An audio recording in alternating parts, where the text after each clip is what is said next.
అబ్బా మళ్ళీ మొదలెట్టాడు. ఆగండి. పాండురంగ మాస్టారు అయ్యా బడిని గుడిగా చేసుకుని ఆరాధనాభావంతో వృత్తికి అంకితమై పనిచేస్తున్నారు, బాగుంది. కానీ ఇలా కాలేజీలో ప్రదర్శనలు చేస్తుంటే ఏదో ఒక రోజున పడిపోయే ప్రమాదం ఉంది, జాగ్రత్త. ఆగండి. అయ్యా మీరు మహోపాధ్యాయులు, మీ మాట అనుల్లంఘనీయం. తర్వాత అంతా పైవాడిదయ్యా. టైం అవుతుంది, క్లాస్కి వెళ్ళండి.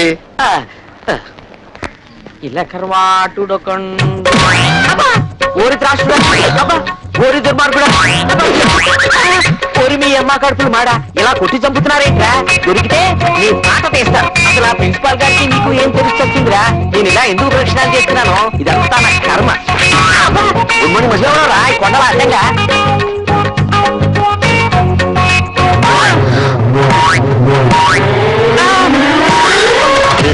ఎక్కడున్నది ఈ చుట్టూనే తిరుగుతున్నది,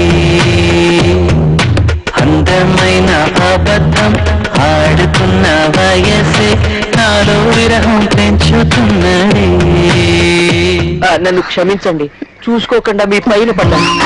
మీరే నన్ను క్షమించాలి, నేను చూసుకోకుండా మీ కింద పడ్డాను. మొత్తానికి ఉభయలో కింద మీద పడ్డామన్నమాట. కానీ పడ్డవాడు ఎప్పుడు చెడ్డవాడు కాదంటారు. ఇంతకీ నేను మంచివాడినంటారా చెడ్డవాడినంటారా? మీరు మా చెడ్డ మంచివాడు. మరందుకే కామిని ముందు పుట్టి కామశాస్త్రం తర్వాత పుట్టిందని ఎప్పుడో చెప్పాడు వాత్సాయుడు. నమస్కారం గుండు మాస్టర్. గుండా అదేంటా? మీ పేరు పాండు, మీ తలంతా గుండు. నా పేరు పండు, మా ఇంటి పేరు గుండు. అందుకే ఈ గుండు మాస్టర్ కి పండు నమస్కారం. ఇంతకీ నువ్వెప్పుడొచ్చావు? సరిగ్గా మీరు కామని నడ మీద పడ్డా.